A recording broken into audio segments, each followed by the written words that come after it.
Today we have an opportunity to show you how to recover a second generation GM F-body seat, bucket seat. This is like a Camaro and Firebird, Z28, Trans Am, whatever. Your Bandit cars, Silver Anniversary Pace cars, they're all going to have this type of high back bucket, which is actually called floating foam. The foam does not actually attach to the frame. It's really just something that sits between the cover and the frame and, gives your butt some cushion. So, there's a couple of tricks to these that's a little bit different than the earlier seats, so we're glad we have a chance to show you this. So, we're going to bring our pro in and show you how to get everything from get rid of all this. This is old foam. We're going to use new foam on old frames. All the way from that to brand new. And here's our new foam ready to go. We have our frames that we've re-welded because they always break in the same place, and we'll show you that once we get them up here. Get moving and show you how this is done. Alright, here's our bucket seat cushion frame, and we're going to get close in here, and here you can see where we've re-welded here and reinforced with these bolts. These F-body frames almost always fail around this area, whether it be here or over here on the other side. If you're redoing a second generation F-body, make sure you check your frames because they almost all break here once they've had just a little bit of corrosion.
Alright, now as you saw, the cushion here was a lot simpler to install than the backrest covers. The cushions really almost just fly on these ones. They're just easier, and that's just the way that they were built. The backrest, you saw our guy was fighting a little bit. Used a lot of steam on it. So remember, steam is your friend. You really cannot hurt a cover by steaming it. You can go through the foam to steam the cover.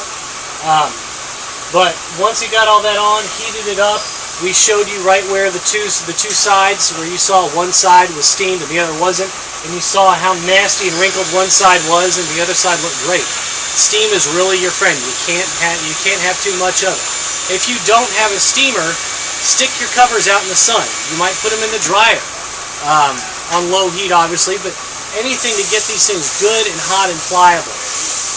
When you steam or heat these and you pull to get wrinkles out, make sure you pull and you hold for a few minutes, and that'll help take all those wrinkles out that are just going to occur. If you're not sure about how they looked originally, take a look at your original car and you'll see wrinkles throughout the entire seat. But these are really not too big of a deal to install. Again, the cushion is easier than the backrest. The process is a little bit different than the earlier F-bodies, but it's really not that big of a deal. If you need help finding any of these parts, call us at 800-342-0610 or visit us at www.pui.cc. We'll be happy to help hook you up with a dealer, get you all the parts you need, get your second-gen F-bodies up and running.